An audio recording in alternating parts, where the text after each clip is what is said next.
Good morning friends आज है 22 अगस्त और आज हम अध्ययन करेंगे 22 अगस्त के जितने भी करंट अफेयर्स के महत्वपूर्ण क्वेश्चन बनते हैं उन सब का। तो चलिए दोस्तों शुरू करते हैं।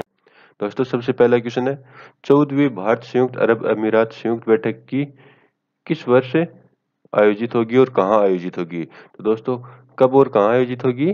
2021 में यूएई में आयोजित होगी। तो चलिए दोस्तों इसके बारे में थोड़ी और बात कर लेते हैं।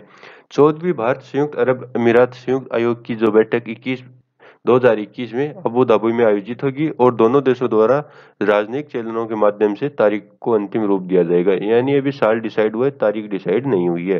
दोस्तों जो 2020 की जो संयुक्त बैठक है, इसकी जो 2020 की जो बैठक है वो इसकी सह अध्यक्षता की भारत के विदेश मंत्री डॉक्टर सुब्रमण्यम जयशंकर और संयुक्त अरब अमीरात के विदेश मंत्री और अंतर्राष्ट्रीय सहयोग मंत्री अब्दुल्ला बिन जायद अल नाहयान ने इस वर्ष की जो 2020 की है सह अध्यक्षता की। तो चलिए दोस्तों आगे बढ़ते हैं।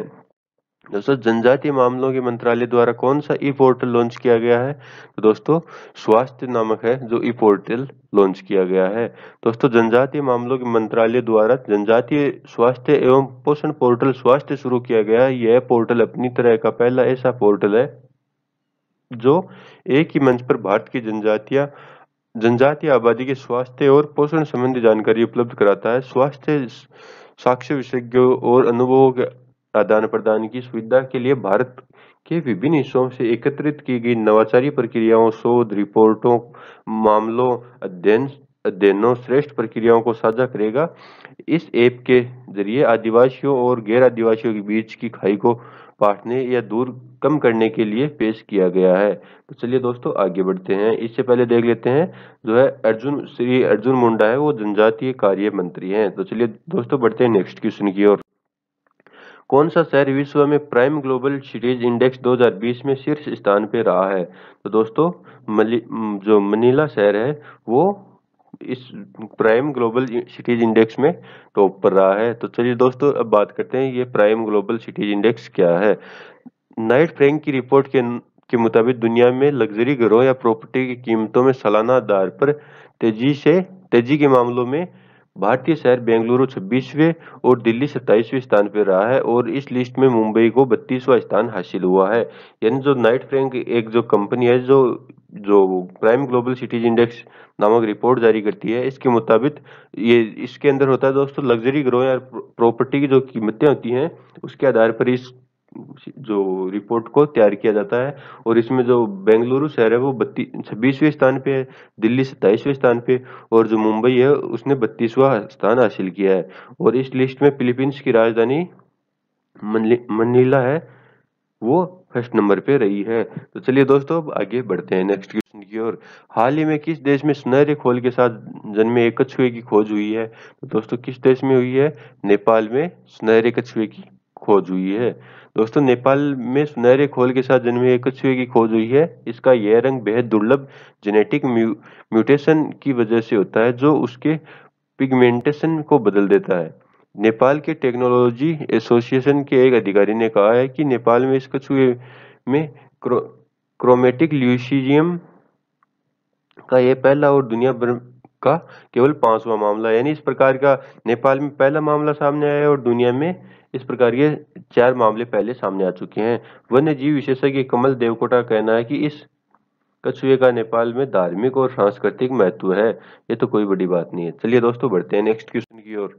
दोस्तों centre for monitoring Indian economy के मुताबिक कोरोना संकट की वजह से कितने लोग नौकरी गंवा चुके हैं? तो दोस्तों कितने लोग गंवा चुके हैं?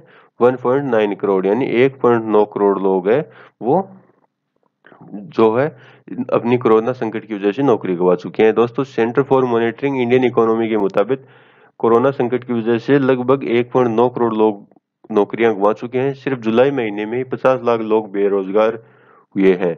कर्मचारी भविष्य निधि संगठन के अनुसार जून महीने में 4.98 लोग औपचारिक कार्यबल से जुड़े, यानी जुलाई के अंदर कार्य से वापस जुड़ने शुरू हो गए और कितने लोग जुड़े? 4.98 लाख लोग।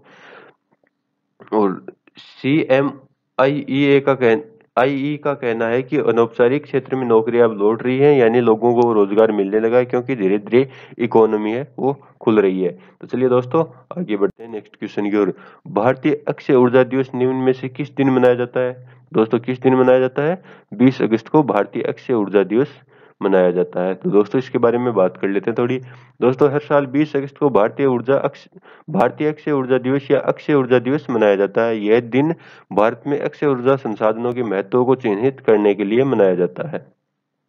भारत सरकार देश को ऊर्जा की एक स्थायी मात्रा प्रदान करने हेतु विकास अथवा नवीनीकरणीय ऊर्जा स्रोतों के महत्व से अवगत कराता है। भारतीय अक्षय ऊर्जा दिवस की शुरुआत साल 2004 में अक्षय ऊर्जा विकास कार्यक्रमों को समर्थन करने और ऊर्जा के पारंपरिक स्रोतों के बजाय इसके उपयोग को बढ़ावा देने के लिए की गई थी। तो चलिए दोस्तों आगे बढ़ते हैं। डीबीएस बैंक इंडिया लिमिटेड ने किसको राष्ट्रीय वितरण के लिए एमडी और प्रमुख के रूप में नियुक्त किया है?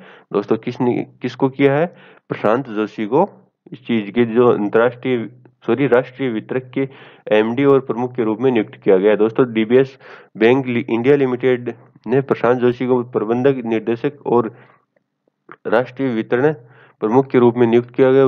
वह डीबीएस बैंक इंडिया लिमिटेड के प्रबंध निदेशक और सीईओ सुरजीत सोम को रिपोर्ट करेंगे, यानी जो सुरजीत सोम है उनके अंडर में काम करेंगे। दोस्तों डीबीएस बैंक है वो सिंगापुर का एक प्रमुख बैंक है और इसके सीईओ है पीयूष गुप्ता और हेडक्वार्टर सिंगापुर में है। तो चलिए दोस्तों आगे बढ़ते हैं नेक्स्ट क्वेश्चन की ओर। भारत ने किस देश के साथ हाल ही में अपने रणनीतिक द्विपक्षीय संबंधों को नई मजबूती देने हेतु एक सांस्कृतिक समझौते पर हस्ताक्षर किए हैं? तो दोस्तों किस देश के साथ किए हैं? इजराइल देश के साथ हस्ताक्षर किए हैं। दोस्तों थोड़ी सी और जानकारी लेते हैं।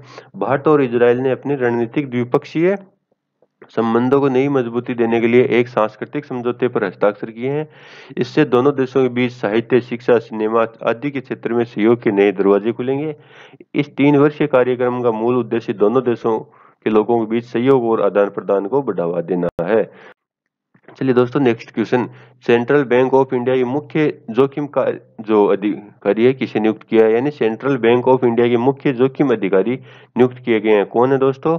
अश्विन कुमार शुक्ला। अश्विन कुमार शुक्ला को मुख्य जोखिम अधिकारी नियुक्त किया गया है। दोस्तों अश्विन कुमार शुक्ला को सेंट्रल बैंक ऑफ इंडिया के मुख्य जोखिम अधिकारी के रूप में नियुक्त किया गया है। उनके पास बैंकिंग में 35 वर्षों से अधिक का विविध अनुभव है। इससे पहले भारतीय स्टेट बैंक के जोखिम प्रबंधन विभाग के महाप्रबंधक के रूप में ये काम कर रहे थे। पिछले साल वित्त मंत्रालय ने अपने सुधार कार्यक्रमों के तहत सरकारी बैंकों को बाजार से मुख्य जोखिम अधिकारी नियुक्त करने की अनुमति दे दी थी। यानी वित्त मंत्रालय ने लास्ट ईयर ही इस चीज की अनुमति दी थी। इस तरह की नियुक्ति करने वाला सेंट्रल बैंक ऑफ इंडिया पहला सरकारी बैंक है। तो चलिए दोस्तों बढ़ते हैं नेक्स्ट क्वेश्चन की ओर। टोक्यो ओलंपिक में भारतीय टीम को स्पॉन्सर कौन सी कंपनी करेगी? तो दोस्तों कौन सी कंपनी करेगी? आईएनओएक्स ग्रुप है जो भारतीय टीम को स्पॉन्सर करेगा या भारतीय टीम को सपोर्ट करेगा टोक्यो ओलंपिक्स में। दोस्तों भारत में ओलंपिक गतिविधि की शासी निकाय भारतीय ओलंपिक संघ, यानी भारत में ओलंपिक गतिविधियों को जो शासित करने या उनको अब काम सही ढंग से काम करवाने के लिए कौन सा निकाय काम करता है? दोस्तों भारतीय ओलंपिक संघ। और आईएनओएक्स ग्रुप ने टोक्यो ओलंपिक में टीम इंडिया को सपोर्ट करने के लिए एक स्पॉन्सरशिप समझौते पर हस्ताक्षर किए हैं। यानी आईओए और आईएनओएक्स ने एक हस्ताक्षर पर जो समझौते पर हस्ताक्षर किए हैं, जिससे हाल ही में 23 जुलाई से 8 अगस्त 2021 तक आयोजित करने के लिए पुनर्निर्धारित किया गया था। यह साझेदारी समझौता समूह की मनोरंजन कंपनी आईएनओएक्स लीजर लिमिटेड के माध्यम से टीम इंडिया के प्रचार को आगे बढ़ाएगी। आईएनओएक्स ग्रुप एक विविध भारतीय समूह है जिसमें मल्टीप्लेक्स चेन के अलावा मेडिकल और इंडस्ट्रियल गैस, क्रायोजेनिक उपकरण, एलएनजी स्टोरेज और डिस्ट्रीब्यूशन उपकरण बनाने वाली गतिविधियां शामिल है। तो चलिए दोस्तों बढ़ते हैं नेक्स्ट क्वेश्चन की ओर। दोस्तों अब जो हमारी सीरीज है करंट फायर की उसको हम देख लेते हैं। दोस्तों कीथ रोवेल ने लगातार दूसरी बार 5 साल के कार्यकाल के लिए त्रिनिदाद और टोबैगो गणराज्य के प्रधानमंत्री के रूप में शपथ ली है। दोस्तों नेक्स्ट फ्रांसिस्को पास्कल येगुए ओबामा एसुएको यानी फ्रांसिस्को पास्कल येगुए ओबामा एसुए को लगातार तीसरी बार इक्वेटोरियल गिनी गणराज्य का प्रधानमंत्री नियुक्त किया गया है। दोस्तों, देश में नवाचार की संस्कृति को बढ़ावा देने के उद्देश्य से अटल इनोवेशन मिशन, नीति आयोग और India Sweden health care innovation centre की ओर से बिजनेस स्वीडन के बीच एक वर्चुअल स्टेटमेंट ऑफ इंटेंट पर हस्ताक्षर किए गए हैं। दोस्तों, डॉक्टर हर्षवर्धन द्वारा कोविड-19 से संबंधित दी कोरोना फाइटर्स नामक एक मोबाइल गेम ऐप लॉन्च किया गया है। दोस्तों, जनजातीय मामलों के मंत्रालय ने दीर्घकालिक आजीविका के अवसर को प्रोत्साहन देने के लिए ग्रामीण विकास मंत्रालय के साथ एक संयुक्त संवाद पर हस्ताक्षर किए हैं। तो चलिए दोस्तों, आज की इस वीडियो में बस इतना ही। मिलते हैं नेक्स्ट वीडियो में, तब तक के लिए गुड बाय।